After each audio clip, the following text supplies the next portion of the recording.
بسم اللہ الرحمن الرحیم۔ السلام علیکم ورحمۃ اللہ وبرکاتہ۔ سامعین، اسلامی ویڈیو سے تعلق رکھنے والے تمام احباب سے گزارش ہے کہ ویڈیو اگر اچھی لگے تو ویڈیو کو لائک کر دیا کریں اور آگے شیئر کر دیا کریں۔ شیئر کرنے سے آپ کا کچھ نہیں جائے گا بلکہ آپ کو ثواب ہوگا۔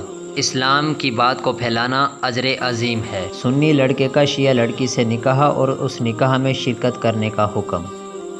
سامعین، ایک بھائی نے سوال کیا ہے کہ لڑکا سنی ہے اور لڑکی شیعہ ہے، ان دونوں کا نکاح جائز ہے یا نہیں، اور جو ان کے نکاح میں شرکت کرے گا تو ان شرکت کرنے والوں کے نکاح پر کیا اثر پڑے گا؟ جواب: اگر کوئی شیعہ قرآن مجید میں تحریف حضرت علی رضی اللہ تعالیٰ عنہ کے خدا ہونے یا جبرائیل امین سے وحی پہنچانے میں غلطی کا عقیدہ رکھتا ہو، یا حضرت ابوبکر صدیق رضی اللہ تعالیٰ عنہ کی صحابیت کا انکار کرتا ہو، یا حضرت عائشہ صدیقہ رضی اللہ تعالیٰ عنہ پر تہمت لگاتا ہو، یا 12 اماموں کی امامت من جانب اللہ مان کر ان کو معصوم مانتا ہو، یا اللہ تعالیٰ کے بارے میں برا عقیدہ رکھتا ہو، یعنی نعوذ باللہ کبھی اللہ تعالیٰ سے بھی فیصلے میں خطا ہو جاتی ہے، تو ایسا شیعہ اسلام کی بنیادی عقائد کی مخالفت کی وجہ سے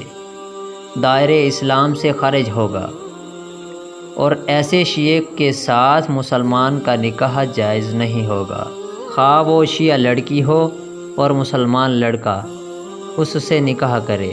لہٰذا اگر مذکورہ لڑکی درجہ بالا عقائد رکھتی ہے تو سنی لڑکے کے لیے اس سے نکاح جائز نہیں ہوگا، اور اگر اس کے مذکورہ عقائد نہیں ہیں یا وہ اپنے عقائد سے صدقے دل سے توبہ کرے، اس سلسلے میں تقیہ نہ کرے اور مذکورہ عقائد سے برات کرے تو سنی لڑکے کا نکاح اس سے جائز ہوگا۔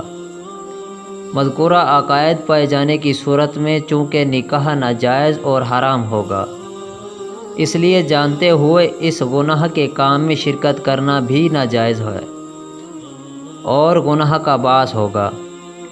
البتہ صرف اس سے نکاح میں شرکت کرنے والوں کے نکاح پر کوئی اثر نہیں پڑے گا۔